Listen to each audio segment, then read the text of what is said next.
ത്രിയേക ദൈവത്തിന് സ്തുതി. കർത്താവിൽ ഏറ്റവും വാത്സല്യമുള്ള പ്രിയപ്പെട്ടവരെ, രാക്കിളികൾ പാടുന്ന ആ രാത്രിയിൽ ഒരു കുടുംബം യാത്ര ചെയ്യുകയാണ്. പ്രസവിക്കുവാനുള്ള കാലം തികഞ്ഞ മറിയയും ജോസഫും. പല വാതിലുകൾ മുട്ടുന്നുണ്ട്, കൊട്ടിയടയ്ക്കപ്പെട്ട വാതിലുകൾ. ഇന്നും യാത്ര തുടരുന്ന മനുഷ്യരെയാണ് നാം കാണുന്നത്. അഭയമില്ലാതെ യാത്ര ചെയ്യുന്ന മനുഷ്യർ, എവിടെയൊക്കെയോ പിറന്നു വീഴുന്ന കുഞ്ഞുങ്ങൾ. ആ കുഞ്ഞുങ്ങളുടെ പ്രതിനിധിയായിരുന്നു ക്രിസ്തു. ആ ക്രിസ്തു സർവ്വജനത്തിനുമുള്ള മഹാസന്തോഷത്തെ പ്രദാനം ചെയ്യുകയാണ്. ആ സന്തോഷത്തിൻ്റെ പാട്ടുകളാണ് നാം ഇന്ന് പാടുന്നത്. എന്നാൽ സന്തോഷവും സമാധാനവും നഷ്ടപ്പെട്ട ഒരു ലോകത്ത് പുതുജീവനെ കൊടുക്കുന്ന അനുഭവമായി ഈ ക്രിസ്മസ് കാലം തീരണം. നാം ഇന്ന് ആചരിക്കുന്ന ആചരണങ്ങളിലും ഒക്കെ ക്രിസ്തു ഉണ്ടോ എന്നുള്ള ചോദ്യം പ്രസക്തമാണ്.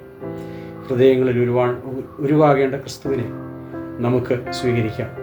നമ്മുടെ ഗായക സംഘം ഒരുക്കുന്നതായ പുതിയൊരു സംരംഭം യൂട്യൂബ് ചാനലിൽ അവരുടെ ഗാനം ആലേഖനം ചെയ്യപ്പെടുകയാണ്. ഇതിൻ്റെ പിന്നിൽ പ്രവർത്തിക്കുന്നതായ എല്ലാവരെയും ദൈവം അനുഗ്രഹിക്കട്ടെ എന്ന് പ്രാർത്ഥിക്കുന്നു. ഇടവകയായി ഈ ഉദ്യമത്തിൽ ഞങ്ങൾ സന്തോഷിക്കുന്നു. നമുക്ക് ഈ ക്രിസ്മസ് നൊമ്പരങ്ങളും വേദനകളും ഒക്കെ അനുഭവിക്കുന്നതിൻ്റെ മധ്യത്തിലും ഒറ്റപ്പെട്ടു പോകുന്ന മനുഷ്യനെ ചേർത്ത് പിടിച്ച്, ഉപേക്ഷിക്കപ്പെട്ട മനുഷ്യനെ ചേർത്ത് പിടിച്ച്, ആരും ശ്രദ്ധിക്കപ്പെടാതെ പോകുന്ന മനുഷ്യനോടൊപ്പം നിന്ന് ഈ ക്രിസ്മസ് ആചരിപ്പാൻ കഴിയട്ടെ എന്ന് പ്രാർത്ഥിക്കുകയാണ്. കുറിയന്നൂർ മാർത്തോമ ഇടവകയുടെ ക്രിസ്മസ് ആശംസകൾ നേരുന്നതോടൊപ്പം എല്ലാവർക്കും, ഇതിൻ്റെ ചുറ്റുപാടിൽ പാർക്കുന്ന മനുഷ്യർക്കും വിവിധ പ്രദേശങ്ങളിൽ നിന്ന് കാണുന്ന ആളുകൾക്കും ഈ ക്രിസ്ത്യന്നം ഒരു പുതിയ ആശയായി ആവേശമായി മാറട്ടെ എന്ന് പ്രാർത്ഥിക്കുകയാണ്. ആ ഒരനുഭവത്തിലേക്ക് പ്രവേശിക്കുവാൻ ദൈവം നമ്മെ സഹായിക്കട്ടെ. എല്ലാവർക്കും ക്രിസ്തുമസ് നവവത്സര ആശംസകൾ നേരുന്നു. ദൈവം നമ്മെ അനുഗ്രഹിക്കട്ടെ.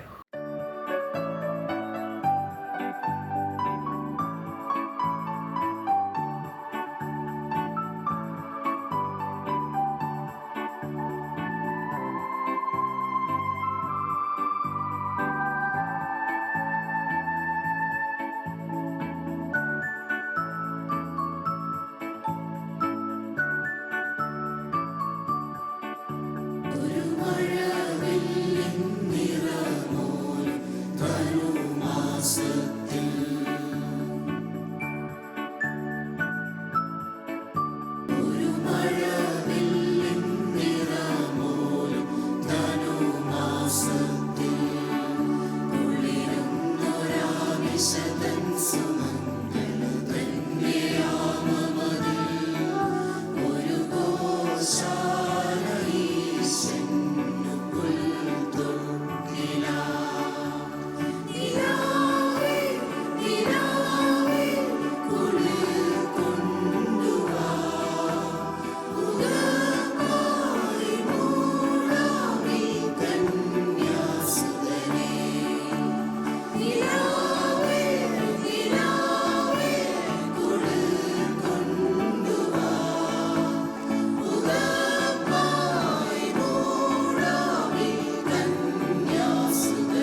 അത്യുന്നതങ്ങളിൽ ദൈവത്തിന് മഹത്വം, ഭൂമിയിൽ ദൈവപ്രസാദമുള്ള മനുഷ്യർക്ക് സമാധാനം.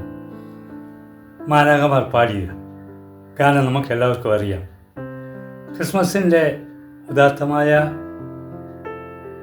ലക്ഷ്യം എന്താണെന്ന് ചോദിച്ചാൽ, ഈ എല്ലാ നാവുകളിൽ നിന്നും, എല്ലാ ഹൃദയങ്ങളിൽ നിന്നും, എല്ലാ ജീവിതശൈലിയിൽ നിന്നും ദൈവത്തിന് മഹത്വം ഉണ്ടാകണം. അതുപോലെ തന്നെ മനുഷ്യർ തമ്മിലുള്ള ബന്ധത്തിൽ, മനുഷ്യരും പ്രകൃതിയുമായിട്ടുള്ള ബന്ധത്തിൽ, എവിടെയൊക്കെ മനുഷ്യന് ബന്ധങ്ങളുണ്ടോ അവിടെയൊക്കെ സമാധാനത്തിൻ്റെ ബന്ധങ്ങളായിത്തീരണം. ഇത് മാത്രമാണ് ക്രിസ്മസിൻ്റെ ലക്ഷ്യം. ഉറിയന്നൂർ മാർത്തോമ ഇടവകയുടെ ഗായക സംഘം ഇങ്ങനെ ഒരു റീൽ തയ്യാറാക്കുന്നതിൽ എനിക്ക് വളരെ സന്തോഷമുണ്ട്.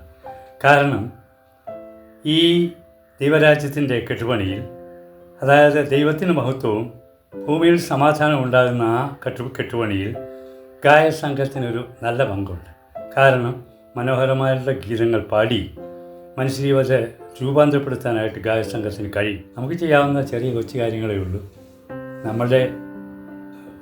നമ്മുടെ കൊയറങ്ങളുടെ ഹൃദയങ്ങളിൽ സമാധാനം ഉണ്ടാകാനായിട്ട് ഓരോ കൊയറംഗവും ഗായക സംഘത്തിൻ്റെ അംഗവും ദൈവത്തിന് മഹത്വം കൊടുക്കാനായിട്ട് സാധിക്കണം. നമ്മുടെ ഗ്രാമത്തിൽ, നമ്മുടെ പള്ളിയിൽ, വേറെ എങ്ങും ലോകത്തെ നന്നാക്കാൻ നമ്മൾ പോകേണ്ട. ദൈവരാജ്യത്തിൻ്റെ പണി നമ്മളുടെ കൊയറംഗങ്ങളിലും, നമ്മുടെ ഇടവയിലെ അംഗങ്ങളിലും, അതുപോലെ നമ്മുടെ സമൂഹത്തിലും ഉണ്ടാകണം, നമ്മുടെ കുടുംബത്തിലും ഉണ്ടാകണം. അതിന് കൊയറംഗങ്ങൾ കഠിനാധ്വാനം ചെയ്യണം. നിങ്ങളുടെ അധ്വാനങ്ങളെ ദൈവം മാനിക്കട്ടെ എന്ന് ഞാൻ പ്രാർത്ഥിക്കുന്നു. നിങ്ങൾക്ക് എല്ലാവർക്കും അനുഗ്രഹകരമായിട്ടുള്ള ഒരു ക്രിസ്മസും വലിയ പ്രത്യാശയോട് പ്രവേശിക്കാനായിട്ടൊരു പുതുവത്സരവും ദൈവം നൽകട്ടെ എന്ന് പ്രാർത്ഥിക്കുന്നു. നന്ദി.